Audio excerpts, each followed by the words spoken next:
कल अपन स्टार्ट कर रहे थे, स्टार्ट क्या कुल आपने पॉइंट उसमें नोट कर लिए थे। आपने ऐसा पढ़ा था कि जब अपन अस्थियों का अध्ययन करते हैं तो उसको कहते हैं ऑस्टियोलॉजी, दांतों का अध्ययन कहलाता है ओडोंटोलॉजी, और संधियों का अध्ययन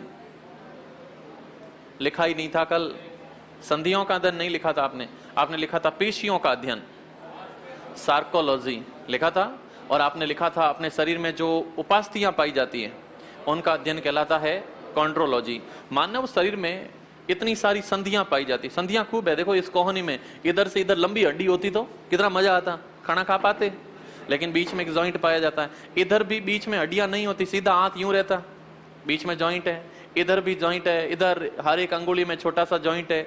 इन जॉइंट्स का, संधियों का जब अपन अध्ययन करते हैं तो इसको कहते हैं ऑर्थोलॉजी, ऑर्थोलॉजी के नाम से जानते हैं। जहां पर अपन संधियों का अध्ययन करते हैं तो संधियों का अध्ययन कहलाता है ऑर्थोलॉजी, जहां पर स्टडी ऑफ जॉइंट्स, संधियों का अध्ययन किया जाता है, संधियों का अध्ययन। और मानव शरीर में संधियों का अध्ययन कहलाता है ऑर्थोलॉजी के नाम से जानते हैं, ऑर्थोलॉजी के नाम से जानते हैं। अभी नहीं नोट करोगे आप लोग, देखते जाओ आगे की तरफ। ये वैसे पुरानी पीडीएफ थी, इसमें आ चुकी थी। ये पूरा मादा जनन तंत्र है, और चलती क्लास में मैंने बताया भी था कि जो निषेचन की प्रक्रिया है वो इस भाग में होती है। इस भाग का तो नाम है अंडाशय, इस नली का नाम है फैलोपियन नली, जहां पे होता है निषेचन। और निषेचन इधर की तरफ जब शुक्राणु पहुंचती है तो इधर भी शुक्राणु जाते हैं, शुक्राणु इधर भी जाता है, लेकिन अंडा दोनों तरफ होता ही नहीं है, एक तरफ अंडा होता है। और जहां पे निषेचन होता है, मान लो अंडा उधर है तो निषेचन उधर होगा, और जिस भाग में निषेचन होता है उसका नाम एम्पुला होता है, एम्पुला होता है। ये बीच में जो सर्विक्स भाग है इसको बच्चेदानी का मुख भी कहते हैं। और ये योनि के अंदर दो एसिड छोड़े जाते हैं, एक होता है लैक्टिक और दूसरा होता है कार्बोनिक। ये मादा की योनि के अंदर कोई किसी टाइप का इन्फेक्शन नहीं फैले उसको रोकने के लिए छोड़ा जाता है, और ये निर्जमीकरण का भी कार्य करते हैं। ये कुछ इसमें पॉइंट अपन ने नोट किए थे। मादा में प्रथम बार अंडा बनता है उसको रजोदर्शन मीनार्क कहते हैं, और अंतिम बार अंडा बनता है उसको रजो निवृत्ति या मीनोपॉज कहते हैं। पशुओं के अंदर अंडा बनता है उसको कहते हैं मध्य चक्र, और मादाओं में इसको कहते हैं रज चक्र। वीर्य को सुरक्षित करने के लिए द्रव नाइट्रोजन, जिसका टेम्परेचर होता है -196, और इस प्रक्रिया को कहते हैं क्रायो प्रिजर्वेशन। आपने नोट कर रखा है। ये अंडाणु है, ऊपर की तरफ शुक्राणु, यही वही शुक्राणु है, धीरे धीरे आगे की तरफ गति कर रहा है, और इधर की तरफ एक पदार्थ बनता, उस पदार्थ का नाम होता है एक्रोसोम। पढ़ा था आपने, शुक्राणु पर एक्रोसोम बनता, और एक्रोसोम निषेचन की प्रक्रिया को आसान बनाने का काम करता है। ये है पूरा अंडाणु, और इस अंडाणु पे दो आवरण होते हैं, बाहर होता है कोरोना रेडिएटा और अंदर की तरफ होता है जोना पेल्यूसिडा। ये भी चीजें आपने नोट कर रखी है। उसके बाद में आपने नोट किया था कि जो शुक्राणु है उसके आगे के भाग को कहते हैं एक्रोसोम। केमिकल छोड़ा जाता है स्पर्म लाइसिन, और ये केमिकल अंडाणु की भित्तियों को नष्ट करके निषेचन की प्रक्रिया को आसान बनाता है। और आजकल कुछ लोग ऐसे होते हैं जिनके अंदर शुक्राणु पर एक्रोसोम बनता ही नहीं है। एक्रोसोम नहीं बनेगा तो वो शुक्राणु अंडाणु को भेद ही नहीं पाता, नहीं भेद पाता, फिर बच्चे पैदा नहीं होते। फिर भारत में अपने राजस्थान में खूब सारे IVF सेंटर खुले हुए हैं। ये फिर दोनों कपल्स को बुलाते हैं, उधर से अंडाणु इधर से शुक्राणु दोनों लेते हैं, टेस्ट ट्यूब के अंदर दोनों को मिलाते हैं, और जैसे ही बच्चा बढ़ना स्टार्ट होता है वापस मादा के गर्भ में उसको इम्प्लांट कर देते हैं। फिर बच्चा बढ़ना स्टार्ट होता है, लेकिन बच्चे के बढ़ने की जो एक प्राइमरी स्टेज है वो प्राकृतिक रूप से नहीं होती, उसको कृत्रिम रूप से करवाया जाता है। तो इस प्रक्रिया को कहते हैं इन विट्रो फर्टिलाइजेशन, या इसको कहते हैं IVF। भारत का जो पहला परखनली शिशु था वो इसी कंडीशन से बनाया गया था, जिसमें आप हर्षा का नाम सुनते हो भारत के अंदर, या फिर दुर्गा अग्रवाल का नाम सुनते हो। तो ये कुछ इस विधि से बनाए गए थे जिसमें IVF काम में ली जाती है। यस, ये जो बच्चा है इस बच्चे से एक संरचना जुड़ती है जिसका नाम है अपरा। इस अपरा से हार्मोन छोड़ा जाता है, और ये रिलैक्सिन डिलीवरी की प्रक्रिया को आसान बनाता है। आपने एक नाम नोट किया था, यहां से HCG हार्मोन छोड़ा जाता है, और ये हार्मोन प्रेगनेंसी टेस्ट करने के लिए, जो गर्भावधि है उसका टेस्ट करने के लिए काम आती है। बच्चा सबसे पहली अवस्था में होता है उसको कहते हैं युग्मनज, आपने नोट भी किया, शुक्राणु अंडाणु दोनों आपस में संयोजित होते हैं तो जाइगोट बनता है या फिर युग्मनज बनता है। और ये युग्मनज धीरे धीरे गति करता करता जब गर्भावधि कंप्लीट होती है 270 से 288 दिनों में, तब बच्चे का जन्म होता है। और जन्म करने के लिए हार्मोन छोड़ा जाता है रिलैक्सिन, और इस रिलैक्सिन को छोड़ने का काम अपरा करता है। अपरा जिसको अपन कहते हैं प्लेसेंटा। आपने एक पॉइंट और नोट किया है कि जो प्लेसेंटा है उसको पार करके पहुंचने वाला जो प्रतिरक्षी पदार्थ है उसका नाम है IgG। नोट किया था? तो ये चीजें भी इसमें ध्यान रखोगे। यस, और इसमें क्या है, एक चीज ये भी कई बार पूछी जाती है, आजकल परिवार नियोजन चलता है ताकि जनसंख्या स्टेबल रहे, तो उसके लिए कॉपर टी यूज किया जाता है। ये जो कॉपर टी है ये एक IUD है, इंट्रा यूटेरन डिवाइस होती है, जो मादा के गर्भाशय में और फिर उससे निकलने वाले जो शुक्राणु होते हैं उन सब शुक्राणुओं को ये नष्ट कर देता है। नष्ट का मतलब निष्क्रिय कर देता है। फिर शुक्राणुओं में निषेचन की क्षमता 0 हो जाती है, बच्चे पैदा नहीं हो पाते हैं। इसके साथ साथ में लखनऊ के अंदर एक गवर्नमेंट की संस्था है जिसका नाम है CDRI। इसका कंप्लीट नाम है सेंट्रल ड्रग्स रिसर्च इंस्टीट्यूट। यहाँ से कुछ गोलियां बनाई जाती है जिसमें एक सहेली, मालाडी, और इन गोलियों को जब खाते हैं तो एस्ट्रोजन, प्रोजेस्टेरॉन जो मादाओं में हार्मोन निकलते हैं वो बैलेंस बिगाड़ लेते हैं, और बैलेंस बिगाड़ते हैं तो फिर मेस्टर्नल साइकिल की जो प्रक्रिया है वो मादाओं के अंदर बंद हो जाती है। और जब मेस्टर्नल साइकिल बंद हो जाता है तो भी अंडे बनने की प्रक्रिया बंद होती है। कुल मिलाकर के जनसंख्या कंट्रोल करने के लिए ये तरीके अपनाए जाते हैं। तो एक तरफ काम कर रहा है CDRI और दूसरी तरफ कॉपर टी, इसको भी काम में लिया जाता है। ये मादाओं और नर दोनों के अंदर नसबंदी की प्रक्रिया है। नर के अंदर देखोगे तो नर के अंदर ये जो नली है इसका नाम है शुक्रवाहिनी, और इस शुक्रवाहिनी को देखो आप, ये काट करके ऐसे बांध देते हैं, और जब नर में नसबंदी होती है तो इस प्रक्रिया को कहते हैं वैसेक्टोमी। सेम मादा में, मादा के अंदर ये है बच्चेदानी, इधर की तरफ नली जिसका नाम है फैलोपियन ट्यूब, और इस फैलोपियन ट्यूब को काट करके बांध देते हैं तो इस प्रक्रिया को कहते हैं ट्यूबेक्टोमी। नर में वैसेक्टोमी, मादा में ट्यूबेक्टोमी। ये नसबंदी की प्रक्रिया होती है। नसबंदी के बाद ये नसबंदी जो कि टेम्परेरी नसबंदी, नली को खींच करके ऐसा सा बांध देते हैं, और मन पड़े तब इसको अपन खोल भी सकते हैं, लेकिन अगर काट करके बांध दिया तो फिर वो परमानेंट हो जाता है। तो ये नसबंदी की प्रक्रिया हैं। अपन बात करेंगे कंकाल तंत्र के अंदर, और कंकाल तंत्र में कल आपने हालांकि इसको स्टार्ट भी किया है। ये जो पूरा कंकाल तंत्र है जिसमें हड्डियों की संख्या 206 रहती है, तो यहाँ पे कुछ हड्डियां दिखाई हुई भी है। ये ऊपर की तरफ जो पूरा चेहरा है इसमें टोटल हड्डियों की संख्या 29 रहती है, 29 रहती है। ये जो रीढ़ की हड्डी है, इस रीढ़ की हड्डी में टोटल हड्डियों की संख्या 33 होती है, लेकिन धीरे धीरे अपन जब बड़े होते हैं तो हड्डियां 33 से घट करके 26 पे आ जाती है। वयस्क अवस्था में 26 होती है, लेकिन छोटे बच्चे में हड्डियों की संख्या 33 रहती है। उसके बाद में ये जो हाथ है इसमें हड्डियां 30 मिलती है। सेकंड तरफ हाथ है, इसमें भी हड्डियों की संख्या 30 ही मिलती है। ऊपर की तरफ जो कंधा है इसमें 2 हड्डियां इधर है, 2 हड्डियां इधर है, 4 हड्डियां मिलती है। तो कंधे में हड्डियां पाई जाती 2 + 2 4 पाई जाती। ये जो पूरा पसलियों का सिस्टम है, इस पसलियों के सिस्टम में 12 पसलियां इधर है, 12 पसलियां इधर है। टोटल पसलियां पाई जाती है 24 पसलियां पाई जाती है। ये जो श्रोणी मेखला का भाग है इसमें एक हड्डी इधर, एक हड्डी इधर, 2 ही हड्डियां पाई जाती हैं। तो जो श्रोणी मेखला है उसमें हड्डियां सिर्फ 2 मिलती है। पैर के अंदर हड्डियों की संख्या अगेन 30 पाई जाती है, 30 दोनों में पाई जाती है। 30 इसमें भी है, 30 उसमें भी है। और एक चीज और है, दोनों तरफ की पसलियों को जोड़ने के लिए बीच में एक हड्डी पाई जाती है, और ये हड्डी नाम देते हैं इसको उरोस्थी, या इसको कहते हैं स्टर्नम, जिसकी संख्या पाई जाती है केवल 1। और इन सभी को अपन जोड़ करके आगे देखने की कोशिश करते हैं। मानव का जो कंकाल तंत्र जिसमें टोटल हड्डियों की संख्या 206 मिलती है, इस कंकाल तंत्र को अपन 2 भागों में डिवाइड करते हैं। ये हाथ पैर ये साइड में है लेकिन जुड़े हुए हैं। मेन ये अपना कंकाल है, मेन कंकाल में अपना ये करोटी जिसको अपन खोपड़ी कहते हैं, उसके साथ में पसलियां और रीढ़ की हड्डी, ये मानव का एक मुख्य अक्ष है। और इस अक्ष के ऊपर हाथ और पैर, ये दोनों हाथ और पैर इस भाग पे जुड़े हुए हैं। किस पे? एक तो रीढ़ की हड्डी और ये पसलियां और ये अपना जो कपाल है इस पे जुड़ी हुई है। तो साइड के जो भाग है इनको कहते हैं उपांगीय कंकाल, और ये जो मेन अक्ष है इसको कहते हैं अक्षीय कंकाल। और अक्षीय कंकाल में यहाँ पे होती है टोटल 29 पसलियों में पाई जाती है 12, 12, 24 और बीच में एक पाई जाती है 25, और जो रीढ़ की हड्डी है उसमें छोटे बच्चों में तो होती है 33, लेकिन बच्चों को छोड़कर की वयस्क अवस्था में 26 रह जाती है। तो कंकाल को अपन दो भागों में जब डिवाइड करते हैं तो एक होता है अक्षीय कंकाल और दूसरी तरफ है उपांगीय कंकाल। उपांगीय कंकाल में पैर को शामिल करते हैं। अच्छा, एक पैर में 30, दूसरे पैर में 30, तो टोटल मिलाकर के 60। ये जो हाथ है, इन हाथों के अंदर भी पाई जाती है 30 और 30 60। और फिर देखोगे तो ये जो अंश मेखला है, इस अंश मेखला में दो टोटल पाई जाती है 4, और ये जो श्रोणी मेखला है इसमें एक एक 2 पाई जाती है, तो 4 और 2 6, तो यहाँ पे पाई जाती है 6 और 60 60, टोटल मिलाकर के 126। कैलकुलेशन बैठ रही है।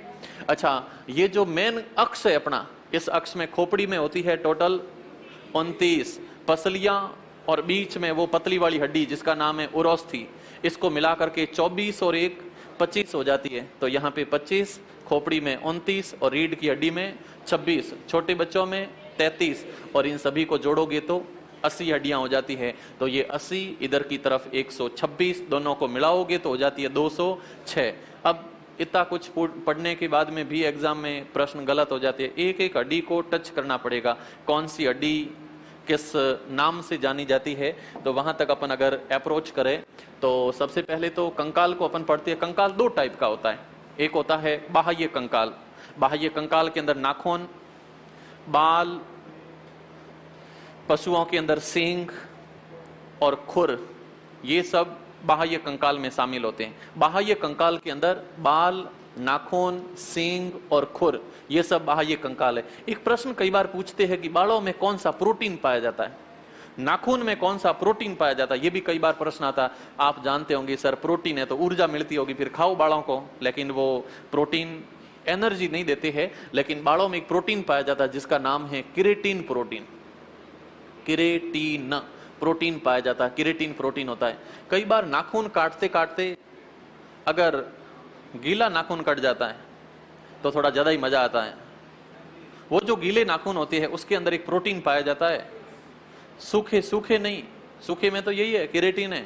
जो गीला नाखून है जिसमें सजीवता पाई जाती है, काटोगे तो पता चल जाता है कि कार्यक्रम कुछ ज्यादा ही हो गया है, और वहां पे जो गीलापन है उसमें एक प्रोटीन होता है जिसका नाम इलाइडिन प्रोटीन है। इलाइडिन, जो नाखून है उसके अंदर जो गीला नाखून है उसमें प्रोटीन का नाम है इलाइडिन। ये इलाइडिन प्रोटीन गीले नाखूनों में पाया जाता है। सींग, खुर, इन सभी में किरेटिन प्रोटीन होता है, क्योंकि ये सब सूखे भाग है। बाल सूखे है, सींग भी सूखे है, खुर भी अगर सूखे है तो सभी में किरोटिन, अगर ये गीले होते हैं तो उसमें पाया जाता है इलाइडिन। एक तो पॉइंट यहाँ क्लियर होता है।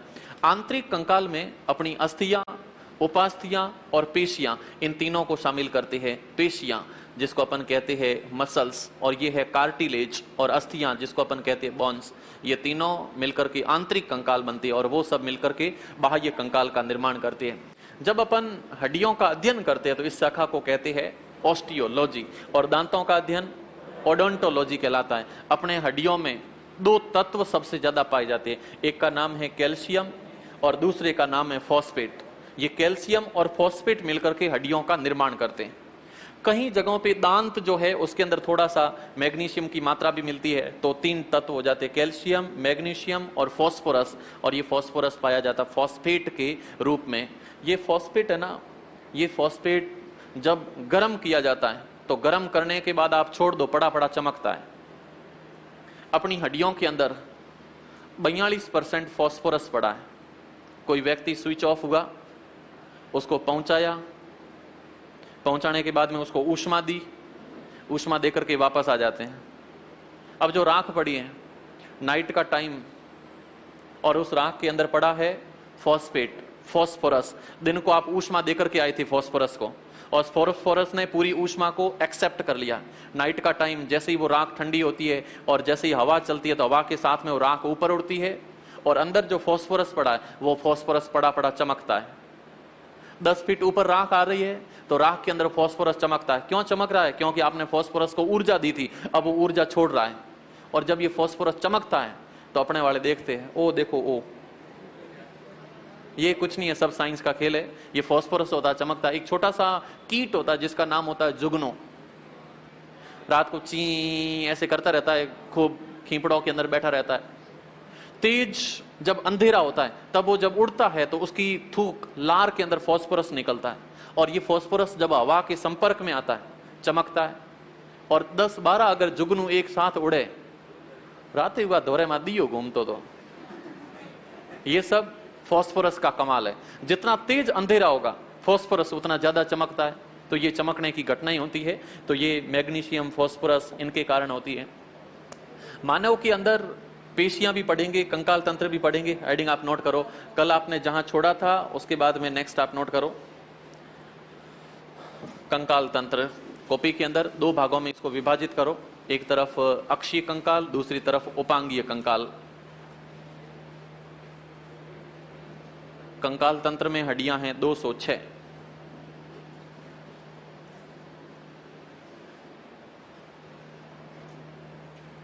कंकाल तंत्र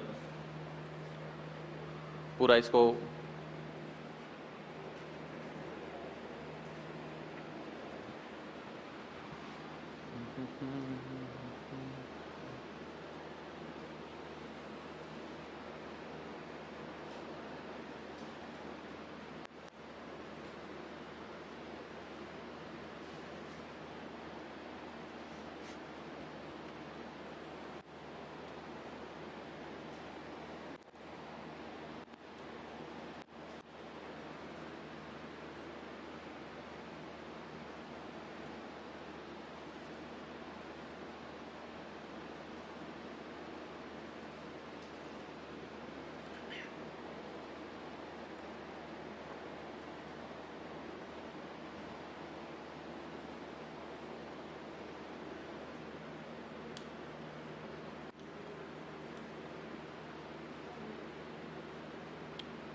नोट कर लिया आपने, दोनों तरफ आपने नोट किया। अक्षीय कंकाल लिखने के साथ साथ में याद रखने की कोशिश करना। अक्षीय कंकाल में टोटल है 80 और उपांगीय कंकाल में 126। और ये छोटे छोटे पॉइंट हैं, जैसे पसलियां हैं तो 25 है, कशेरुक दंड में 26 मिलती है और खोपड़ी में टोटल 29 मिलती है। श्रोणी मेखला, अंश मेखला दोनों को मिला करके 6 पाई जाती है, और उसमें भी आपको पता है अंश मेखला में 4 और श्रोणी मेखला में 2 ही हड्डियां पाई जाती है। अगला पॉइंट आप नोट करो, कंकाल तंत्र के कार्य। कंकाल तंत्र के कार्य, कंकाल तंत्र के कार्य। कंकाल तंत्र के कार्य अभी लिखोगे नहीं आप। कंकाल तंत्र के कार्य देख लो एक बार। मानव शरीर में कंकाल तंत्र में पहला पॉइंट है श्वसन। अपन जो श्वास लेते हैं छोड़ते हैं, इसका नियंत्रण होता है पोन्स वेरोलाई से। पढ़ा ना आपने? पोन्स वेरोलाई भूल गए? मस्तिष्क में पढ़ा था, पश्च मस्तिष्क में पोन्स वेरोलाई होता है। अपने शरीर में जो फेफड़ों के नीचे एक इधर एक पट पाया जाता बीच में, जिसका नाम होता है डायफ्राम।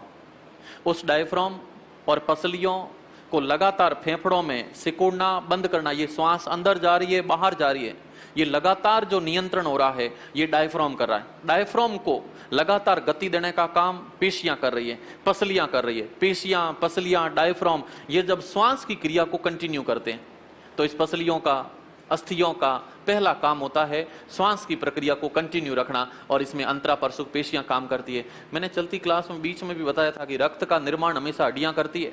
आरबीसी, डब्ल्यूबीसी, प्लेटलेट्स, तीनों प्रकार की रक्त की कोशिकाएं हमेशा हड्डियों में बनती है, और हड्डियों के बीच का जो भाग होता है उसको कहते हैं बोन मेरो, या उसको कहते हैं अस्थि मज्जा। तो यहां से रक्त का निर्माण भी होता है। प्रतिरक्षी अणुओं का निर्माण करते हैं। आपने सुना होगा WBC कोशिका रोगाणुओं से प्रतिक्रिया करती है। कोई भी रोगाणु शरीर में आए उसको नष्ट करने का काम WBC करती है। WBC प्रतिरक्षा तंत्र को सपोर्ट देती है और उसका निर्माण भी, प्रतिरक्षा तंत्र का निर्माण भी अस्थियों से होता है। चौथा इसका काम है शरीर को यांत्रिक सहारा देना। कईयों की हड्डियां काम नहीं करती, फिर वो व्यक्ति खड़ा ही नहीं रह पाता है, तो शरीर को एक यांत्रिक, एक जो मैकेनिकल सपोर्ट है वो देने का काम यहीं से करता है। अस्थियों के कार्य में फर्स्ट पॉइंट नोट करो आप,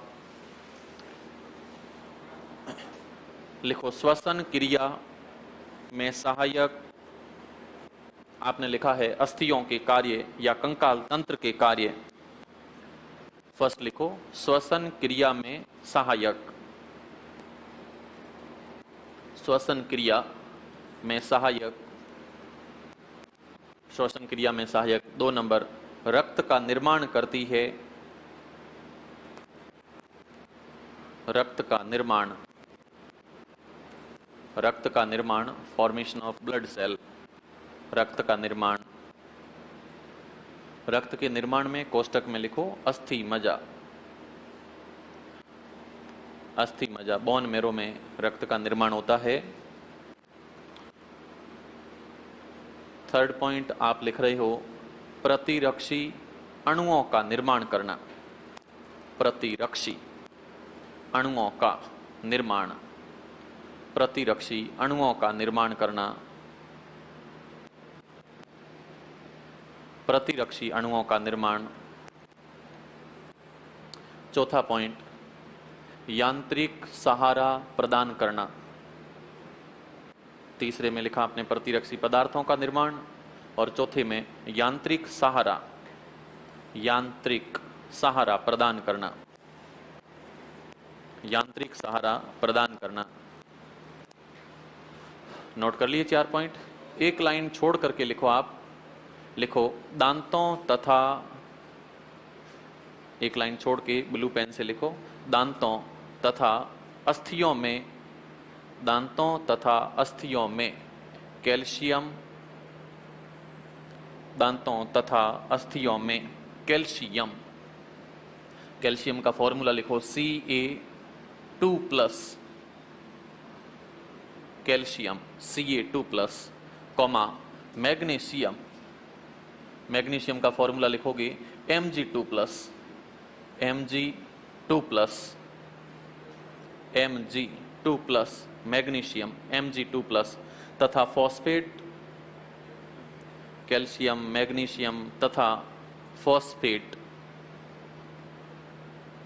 फॉस्फेट का फॉर्मूला लिखोगे PO4 3-। मैग्नीशियम में आपने लिखा Mg2+, कैल्शियम में लिखा है Ca2+, तथा फॉस्फेट, फॉस्फेट का फॉर्मूला है PO4 3-। आयन पाए जाते हैं, PO4 3- आयन पाए जाते हैं। अस्थियों तथा दांतों में कैल्शियम, मैग्नीशियम, फॉस्फेट आयन पाए जाते हैं, आयन पाए जाते हैं। Okay, yes. आप कॉपी के बीच में लिखो कंकाल, 2 भागों में विभाजित करो, एक तरफ बाह्य कंकाल, दूसरी तरफ आंतरिक कंकाल। एक तरफ बाह्य कंकाल और दूसरी तरफ आंतरिक कंकाल।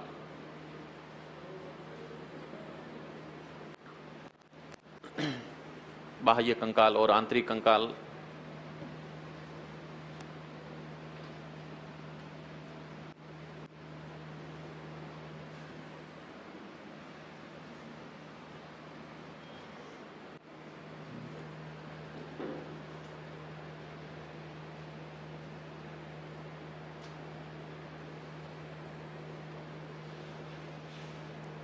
विभाजित करते जाओ, इसको नोट करो। बाह्य कंकाल, आंतरिक कंकाल, कौन कौन से अंग रहते हैं इसमें।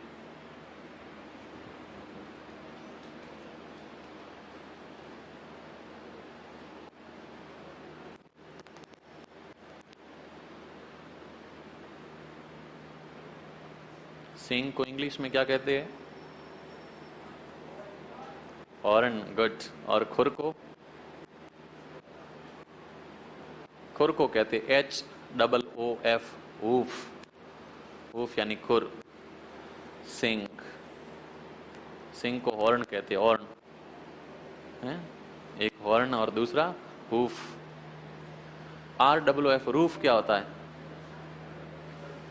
ROOF, रूफ छत होती है, रूफ छत, और ओफ खुर। दोनों तरफ आपने नोट कर लिए?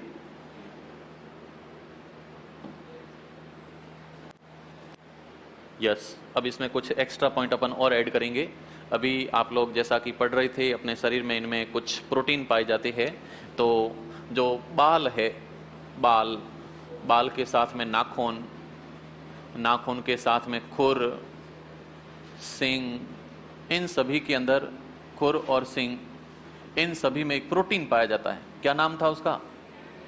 केरोटीन नहीं है, किरेटिन प्रोटीन पाया जाता है। किरेटिन प्रोटीन पाया जाता है। और सूखे नाखूनों में तो किरेटिन होता है, लेकिन गीले जो नाखून होते हैं, उन गीले नाखूनों में, गीले या फिर जीवित नाखूनों में, जीवित नाखून हो, सींग हो, इन सभी के अंदर जो प्रोटीन पाया जाता है उसका नाम भूल गए? इलाइडीन प्रोटीन होता है। इलाइडीन प्रोटीन पाया जाता है। अपने अस्थियों में कौन सा प्रोटीन होता है? अस्थि में, अस्थियों में पाया जाता है ओसिन प्रोटीन। अस्थियों में ओसिन प्रोटीन पाया जाता है। अस्थियों में ओसिन प्रोटीन होता है। और शरीर के अंदर जो उपास्थियां हैं, उपास्थियों में कॉन्ड्रिन प्रोटीन पाया जाता है।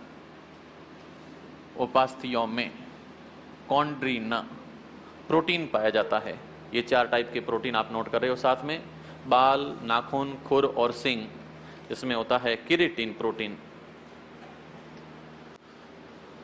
गीले या फिर जीवित नाखूनों में होता है इलाइडीन प्रोटीन।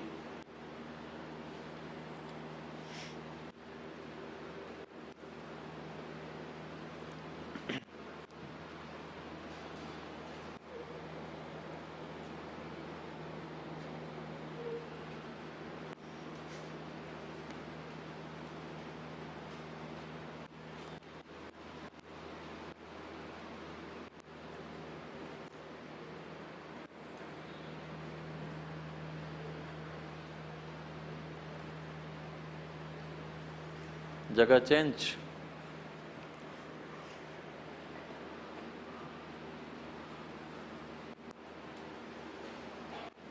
अभी भी कोई फर्स्ट में आ रहा है जो आज 2 या 5 दिन के अंदर जिसका एडमिशन हुआ है?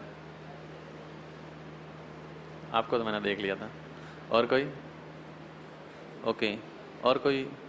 अच्छा,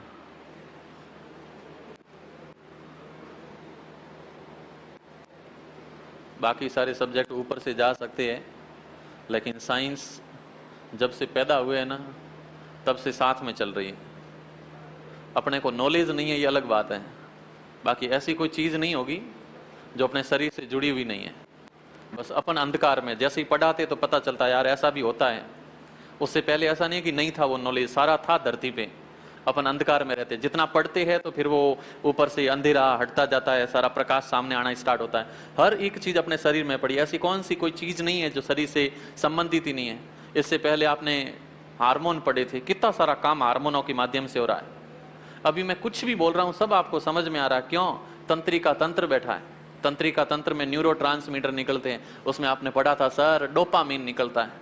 डोपामीन की कमी हो जाए तो बुढ़ों के अंदर हालत खराब हो जाती है, फिर दूजना स्टार्ट हो जाता है, कंट्रोल ही नहीं हो पाते हाथों में, मांसपेशियों के अंदर। एक आपने पढ़ा था कि अगर रोग हो जाए मेनिंजाइटिस तो सिर दर्द होना स्टार्ट हो जाता है। एक आपने नोट नाम किया था डिसलेक्सिया, छोटे टबरों को पीटते हो, बेचारे लिख नहीं पाते हैं। छोटा टाबर आपने लिखने का कहा 5, ये 5, 7, 4 ये सब जो लिखते हैं ना छोटे टाबर, इस रोग का नाम क्या है? डिसलेक्सिया। ये सब आपने पढ़ा है। हर एक घटना जीवन से जुड़ी हुई और आपके टॉपिक में है। ओके। और आपने अभी नाम नोट किया है, जो गीले नाखून होते हैं उसमें प्रोटीन का नाम होता है इलाइडीन प्रोटीन। अपनी जो मांसपेशियां, ये जो मांस है, इसमें भी प्रोटीन पाया जाता है और इस प्रोटीन का नाम है मायोग्लोबिन प्रोटीन। Myoglobin protein. अगला पॉइंट नोट करो आप, मांसपेशियों में, मांसपेशियां, और मांसपेशियों में प्रोटीन का नाम है मायोग्लोबिन। मायोग्लोबिन प्रोटीन, और ये मायोग्लोबिन प्रोटीन मांसपेशियों में पाया जाता है। मांसपेशियों में मायोग्लोबिन प्रोटीन पाया जाता है। मांसपेशियों का अध्ययन सार्कोलॉजी। प्रोटीन का नाम है मायोग्लोबिन। मायोग्लोबिन प्रोटीन पाया जाता है। अपन जो श्वास लेते हैं वो तो फेफड़ों तक जाती है, फिर इस ऑक्सीजन को पूरे शरीर में सप्लाई कौन करता है? हीमोग्लोबिन। हीमोग्लोबिन पूछा जाता है रक्त में कौन सा प्रोटीन होता है? हीमोग्लोबिन प्रोटीन होता है। मांसपेशियों में मायोग्लोबिन, उसी टाइप में आरबीसी रक्त के अंदर पाया जाता है हीमोग्लोबिन प्रोटीन, उसको बाद में पढ़ेंगे। इतना आपने नोट कर लिया? ओके। इसके बाद में नेक्स्ट अपन एक एक भाग के ऊपर चलते हैं। तो सबसे पहले इस डायग्राम को आप देख सकते हो, दोनों टाइप का अपने शरीर में कंकाल तंत्र है। एक तरफ जो कंकाल दिख रहा है ये सब साइड का है, और इधर की तरफ ये दिख रहा है ये सब मुख्य कंकाल है। इस मुख्य कंकाल में हड्डियां होती है 80 और उपांगीय कंकाल में होती है 126, और ये जो मैन है इस मैन के अंदर 206 पाई जाती है। इसमें 126 है तो आप पहले से जान रहे हो कि सर हाथों में होती है 30-30 60, पैरों में 30-30 60। ये जो श्रोणी मेखला है इसमें 1-1 2, और अंश मेखला में 2-2 4 अस्थियां पाई जाती है। तो ये मिला करके 126 हो जाती है। इधर की तरफ देखोगे तो ऊपर की तरफ खोपड़ी 26 क्या ना 29, और बीच में पूरी की पूरी अपनी पसलियां और बीच में उरोस्थी, टोटल मिलाकर के 25, और रीढ़ की हड्डी में 26। तो इधर होती है 80, इधर होती है 126, ये मिला करके 206 हो जाती है। अच्छा, इसका अपन क्लासिफिकेशन देखते हैं तो इसमें कुछ हड्डियों के विशेष नाम पूछे जाते हैं। एक प्रश्न आता है, शरीर की एकमात्र ऐसी हड्डी जो किसी से जुड़ी हुई नहीं है, स्वतंत्र अवस्था में पाई जाती है, और जब व्यक्ति सुसाइड के मूड में होता है तो उसको बहुत कम टाइम में खत्म कर देती, और उस हड्डी का नाम है हायोइड हड्डी। ये शरीर की एकमात्र स्वतंत्र अस्थि है, और स्वतंत्र अस्थि के साथ में पाई जाती है जबड़े में। कई बार प्रश्न आता है, जबड़े में आप देखोगे तो जबड़े में 2 हड्डियां, ऊपर की हड्डी, नीचे की हड्डी। ये नीचे की हड्डी, आप बोलते हो, पानी पीते हो, खाना खाते हो तो ये जबड़ा नीचे वाला गति करता है। ऊपर वाला जबड़ा स्थिर पड़ा है, नीचे वाला चलता। नीचे वाला आप बोलो, पानी पियो, खाना खाओ, कुछ भी, ऊपर वाला चलता है कभी कभी मोमेंट नहीं करता, नीचे वाला जबड़ा मोमेंट करता है। और इस नीचे वाले जबड़े का नाम है मैंडिबल। क्या नाम है? मैंडिबल। तो ये नीचे का जो जबड़ा है इस जबड़े का नाम है मैंडिबल। इसको मैंडिबल के नाम से जानते हैं। नीचे का जो भाग है उसको अपन मैंडिबल के नाम से जानते हैं। तो नीचे का भाग इसको नाम देते हैं मैंडिबल, और ये मैंडिबल नीचे का भाग होता है। ऊपर का जो भाग है उसको कहते हैं मैक्सिला, और नीचे के भाग को कहते हैं मैंडिबल। 2 नामों से इसको जाना जाता है।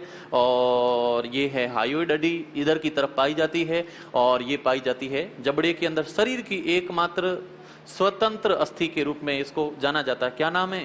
हायोइड हड्डी। शरीर की एकमात्र स्वतंत्र अस्थि है, किसी से जुड़ी हुई नहीं पाई जाती है। और ये जो अस्थि है इधर की तरफ, ये शरीर की सबसे मजबूत अस्थि है। हायोइड मजबूत नहीं है, मजबूत कौन सी है? मैंडिबल।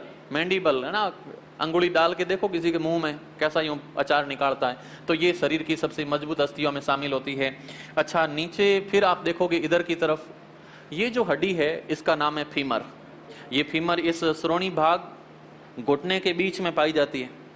आपके शरीर की सबसे लंबी हड्डी ये है, इस हड्डी का नाम है फीमर, जो पाई जाती है जांग में। हिंदी वाले इसको कहते हैं मेरी जानू।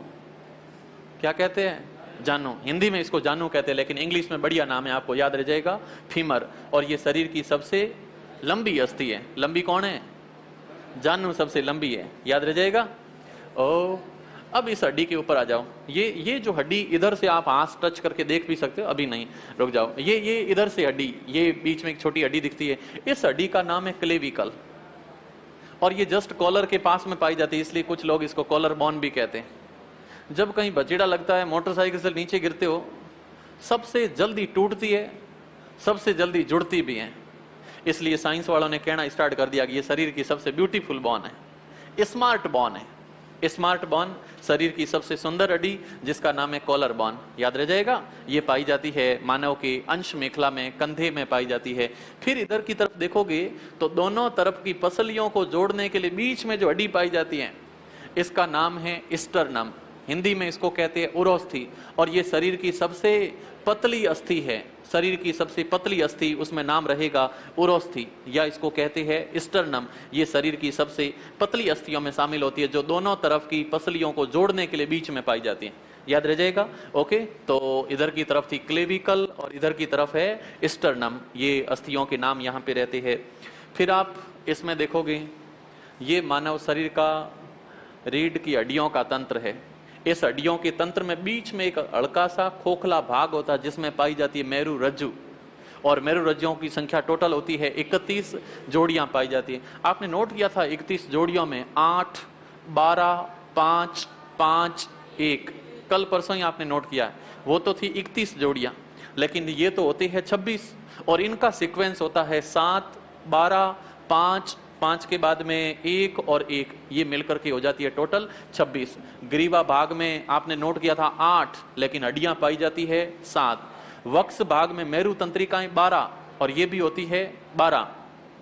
कमर के अंदर वो भी थी 5, ये भी है 5। त्रिक में उनकी संख्या थी 5, इनकी संख्या है 1, और अनुत्रिक में उधर भी थी 1 और इधर भी है 1। तो ये पूरा मानव शरीर में रीढ़ की हड्डियों का सिस्टम है। ये जो रीढ़ की हड्डियां यहाँ पे प्रश्न आता है तो ये शरीर की सबसे अनियमित अस्थियां, कोई फिक्स अरेंजमेंट नहीं है, आधी बड़ी, छोटी, मुड़ी हुई, सब टाइप के लक्षण इसमें पाए जाते हैं, इसलिए इनको कहते हैं शरीर की सबसे अनियमित अस्थियां। कहाँ पाई जाती है?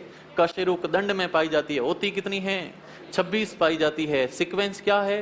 7, 12, 5, 1, 1। शरीर की अनियमित अस्थियां कशेरुक दंड वाली, शरीर के अंदर सबसे पतली अस्थि उरोस्थि, शरीर की सबसे सुंदर अस्थि कॉलर बोन क्लेविकल जिसके नाम से जानते हैं, शरीर की सबसे स्वतंत्र अस्थि हायोइड अस्थि जो गले में पाई जाती है, गले में, कंठ में पाई जाती है। इस नीचे वाली हड्डी का नाम जबड़ा नहीं, मैंडिबल, और ऊपर वाली का नाम मैक्सिला, नीचे वाली का नाम मैंडिबल। गति कौन सा? मैंडिबल की मैक्सिला? मैंडिबल गति करता है। यस, इधर की तरफ भी देखोगे ये जो अस्थियों का सिस्टम है इसमें 2 शब्द आते हैं, एक आता है शरीर के अंदर लिगामेंट और दूसरा आता है टेंडन। क्या होता है? मोटरसाइकिलों से नीचे गिरते हो, डॉक्टर एक्सरे करता है, फिर कहता है कि मांस फट चुका है, ऐसा होता है। मांस फटने का मतलब जैसे ये हड्डी दोनों को जोड़ने के लिए बीच में मांस है और ये मांस दोनों हड्डियों को आपस में जोड़ता है, ऐसा मांस जो 2 हड्डियों को आपस में जोड़ता है उसको कहते हैं लिगामेंट, उसको कहते हैं स्नायु, इंग्लिश में कहते हैं लिगामेंट। तो ये हड्डी दोनों को जोड़ने के लिए जो बीच में मांस पाया जाता है इस मांस को कहते हैं लिगामेंट या इसको कहते हैं स्नायु। क्या काम करता है? हड्डी को हड्डी से जोड़ता है, याद रह जाएगा। हड्डी को हड्डी से, अस्थि को अस्थि से जोड़ता है। ये जो मांस है, ये मांस जब हड्डी से जुड़ता है तो इसको कहते हैं टेंडन, हिंदी में इसको कहते हैं कंडरा, इंग्लिश में इसको कहते हैं टेंडन। टेंडन क्या है? तो टेंडन क्या है? जब अस्थि और पेशी आपस में जुड़ती है, ये पेशी और ये अस्थि आपस में जुड़ती है तो इसको कहते हैं कंडरा। एक पेशी जो हड्डी को हड्डी से जोड़ती है इसको कहते हैं स्नायु, है ना। तो ये इसमें कुछ पॉइंट पूछे जाते हैं, हेडिंग आप नोट करो। हेडिंग क्या, आगे जस्ट कंटिन्यू नोट करो, आगे लिखो। आगे शरीर की सबसे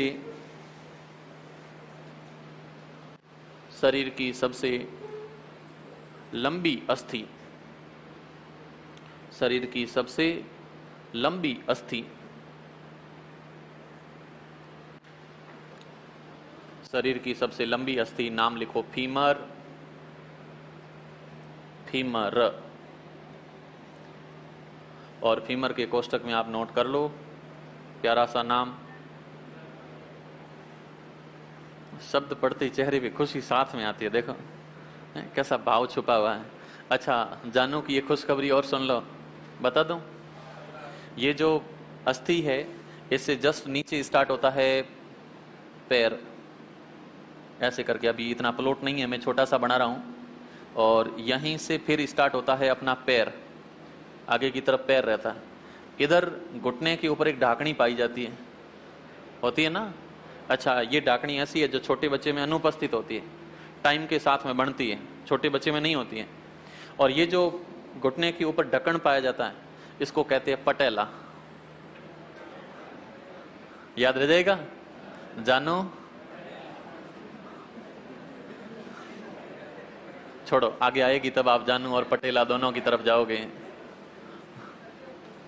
पटेला कहाँ पाई जाती है? घुटने पर पाई जाती है। जानू कहाँ पाई जाती है? अच्छा, कहाँ पाई जाती है? वो नहीं, इधर कहाँ पाई जाती है? ओके, टांग में। वाह भाई, अगला पॉइंट नोट करो। शरीर की स्वतंत्र अस्थि, शरीर की स्वतंत्र अस्थि, शरीर की स्वतंत्र अस्थि बराबर हायोइड। शरीर की स्वतंत्र अस्थि बराबर हाइओइड। आपकी आगे क्लास है, 8 बजे लास्ट होती है। जय हिंद। शरीर की स्वतंत्र अस्थि बराबर हाइयोइड, और कोष्ठक में लिखोगे गले में स्थित, गला, गले में स्थित। ये स्वतंत्र है, किसी से जुड़ी हुई नहीं पाई जाती है। एक लाइन छोड़ करके आगे नोट करो। निचला जबड़ा, निचला जबड़ा, लोअर जो, निचला जबड़ा, हड्डी का नाम लिखो। निचला जबड़ा मैंडीबल, निचला जबड़ा कोष्ठक में लिखो मैंडीबल, गति करता है। निचला जबड़ा मैंडीबल गति करता है। ऊपर वाले का नाम है मैक्सिला और नीचे वाले जबड़े का नाम है मैंडीबल। गति हमेशा मैंडीबल करता है, मैक्सिला गति नहीं करता है। यस, अगला पॉइंट आप नोट करो। शरीर की सबसे पतली अस्थि, शरीर की सबसे पतली अस्थि, शरीर की सबसे पतली अस्थियों में आप नोट करोगे स्टर्नम। शरीर की सबसे पतली अस्थि बराबर स्टर्नम। स्टर्नम को कोष्ठक में लिखोगे उरोस्थि। पतली अस्थि स्टर्नम, उरोस्थि। आगे लिखो यह दोनों तरफ की पसलियों को जोड़ती है। उरोस्थि के आगे लिखो यह दोनों तरफ की पसलियों को, दोनों तरफ की पसलियों को जोड़ती है, दोनों तरफ की पसलियों को जोड़ती है, दोनों तरफ की पसलियों को जोड़ती है। अगला पॉइंट आप नोट करो। सबसे सुंदर अस्थि, सबसे सुंदर अस्थि नाम लिखोगे क्लेविकल।